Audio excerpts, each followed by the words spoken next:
उत्तराखंड में लोकसभा चुनाव के तहत पार्टियां प्रचार प्रसार में जुटी हैं, तो वहीं आरोप प्रत्यारोप का दौर भी जारी है। इसी कड़ी में बीजेपी के प्रदेश प्रवक्ता रविंद्र जुगरान ने पौड़ी लोकसभा सीट से कांग्रेस प्रत्याशी गणेश गोदियाल की शैक्षिक योग्यता पर सवाल खड़े किए हैं। साथ ही उनके एजुकेशन दस्तावेजों में गड़बड़झाला होने का आरोप भी लगाया है। बीजेपी प्रदेश प्रवक्ता रविंद्र जुगरान ने आरोप लगाया कि कांग्रेस के पूर्व प्रदेश अध्यक्ष गणेश गोदियाल ने साल 2002 में इंटर की परीक्षा पास की।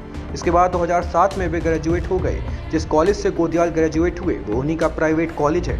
ऐसे में उनकी डिग्रियां दस्तावेजों में हेरफेर हो सकता है।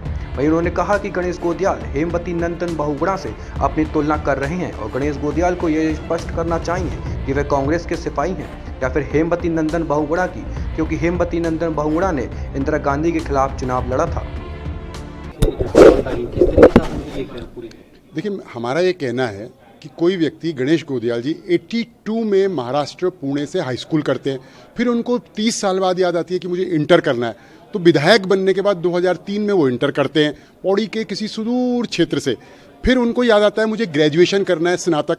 2007 में वो स्नातक होते हैं। और वो ग्रेजुएट कहाँ से होते हैं? उनका स्वयं का जो महाविद्यालय है, प्राइवेट निजी कॉलेज, जहाँ के वो ओनर हैं, मालिक हैं, डायरेक्टर हैं, शिक्षक भी वही हैं, बाबू भी वही हैं, इन्विजिलेटर भी वही हैं, तो वो अपने ही कॉलेज से ग्रेजुएशन करके डिग्री ले लेते हैं। अब उनके कॉलेज में कौन इन्विजिलेशन करने आ रहा है, कौन देख रहा है कि नकल हो रही है?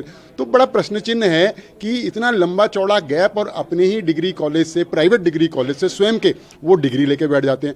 तो कहीं ना कहीं हर आदमी के जीवन पर शिक्षा का बड़ा प्रभाव होता है।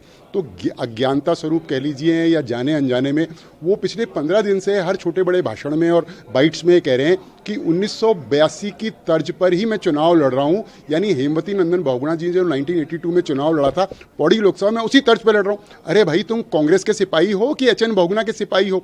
एचएन बहुगुणा जी ने तो इंदिरा गांधी के अगेंस्ट चुनाव लड़ा था।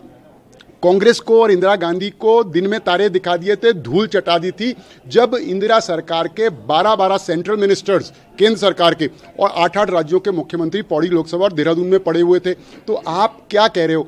आप इंदिरा गांधी जी को नीचा दिखा रहे हो। आप सोनिया, राजीव, राहुल, प्रियंका गांधी, इन सबको ये बता रहे हो कि भाई बहुगुणा नेता है मेरे, तुम मेरी नेता नहीं हो। क्योंकि बहुगुणा जी ने तो कांग्रेस के अगेंस्ट चुनाव लड़ा था। दूसरा, वो अपनी तुलना एचएन बहुगुणा से कह रहे हैं कि बहुगुणा जैसा चुनाव लड़ रहा हूं मैं। अरे, बहुगुणा तो फ्रीडम फाइटर रहे हैं, सेंटर में 4 बार मिनिस्टर्स रहे हैं, उत्तर प्रदेश के मुख्यमंत्री तब रहे जब उत्तर प्रदेश जल रहा था, कांग्रेस ने उनको मजबूरी में मुख्यमंत्री बनाया था।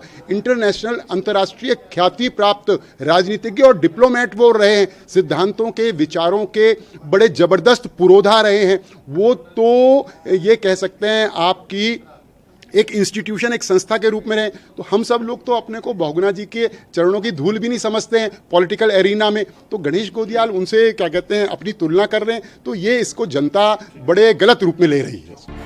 वहीं गणेश गोदियाल पर लगाए गए आरोपों का जवाब देते हुए कांग्रेस के प्रदेश अध्यक्ष करण मेहरा का कहना है कि रविंद्र जुगरान को माफी मांगनी चाहिए, क्योंकि गणेश गोदियाल वह व्यक्ति हैं जिन्होंने अपने परिवार को छोड़कर पूरा जीवन उत्तराखंड के लिए समर्पित किया है। उन्होंने कहा, रविंद्र जुगरान को अपनी तुलना गोदियाल से नहीं करनी चाहिए। जब वो आप में थे, कई किस्म की बातें कर रहे थे, और जब जैसे बीजेपी में आए तो उन्होंने खुद स्वीकार किया कि मैं बीजेपी का स्लीपिंग सेल था। तो जो आदमी छदमी हो, उस आदमी की बात का मैं जवाब देना पसंद नहीं करता। गोदियाल से उनको अपनी तुलना नहीं करनी चाहिए। गोदियाल जनप्रिय नेता हैं, जनता से जुड़े हुए नेता हैं, रूट्स में हैं। उन्होंने हाल में एक बयान और दिया था जुगरान साहब ने कि वो मुंबई के, मुंबई में कारोबार, मुंबई में परिवार के बाद भी अपना 90% जो समय है उन्होंने पहाड़ को दिया है, गढ़वाल को दिया है, पूरे उत्तराखंड को दिया है गोदियाल ने। और ये मैं नहीं कहता, वहाँ के लोग कह रहे हैं। लोगों के बीच में ये बात आ रही है कि गोदियाल लगातार सक्रिय रहे। इससे बड़ा त्याग क्या होगा कि पत्नी और बच्चे मुंबई में हैं और वो अपने परिवार को छोड़ के, अपने पुत्र मोह को छोड़ के, अपनी पत्नी के मोह को छोड़ के वो जनता की सेवा में लगातार बने रहे। तो जुगरान जी को तो माफ़ी मांगनी चाहिए इस बात के कि एक ऐसा व्यक्ति जिसका परिवार अपनी एजुकेशन के लिए, अपने कारोबार के लिए, अपना पेट पालने के लिए बाहर है, लेकिन वो आदमी अपने परिवार को छोड़ के जनता की सेवा के लिए अपना घर बार छोड़ के लोगों के बीच में है। इसके लिए तो उनकी तारीफ होनी चाहिए थी। तो ये जुगरान जी इस लायक नहीं है कि उनकी बात का जवाब दूं। लेकिन मैं ये कहूँगा कि गोदियाल जी की एजुकेशन पे, गोदियाल जी की योग्यता पे प्रश्न उठाने से पहले स्वयं अपनी ओर को देखें। डाउनलोड करें देवभूमि इंसाइडर।